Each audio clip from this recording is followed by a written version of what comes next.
আসসালামু আলাইকুম। আমি আজকে আমার ফাঁকিবাজি মোমোর রেসিপিটা আপনাদের সাথে শেয়ার করব। সেটা হচ্ছে, প্রথমে আমি একটু চিকেন নিয়ে নিয়েছি, তার মধ্যে দিয়ে দিলাম আমি কাঁচামরিচ, রসুন আর গোলমরিচ গুঁড়ো আর একটু সয়া সস দিয়ে আমি এটাকে ব্লেন্ড করে নেব। ব্লেন্ড করার পরে এটার মধ্যে আমি পেঁয়াজ কুচি দিয়ে দেব, আর দিব আলু কুচি করে রাখা, আর দিব হচ্ছে বটবটি কুচি।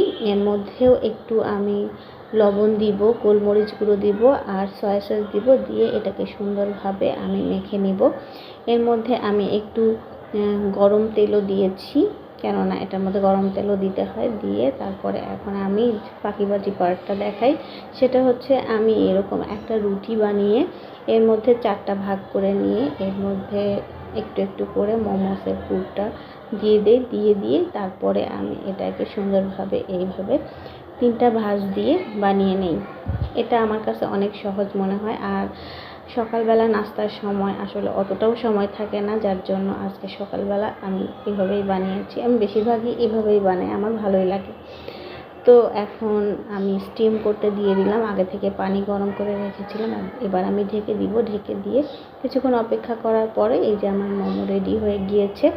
এখন আমি এটাকে সুন্দরভাবে প্লেটের মধ্যে তুলে নেব। এখন পালা হচ্ছে চিলি অয়েলের।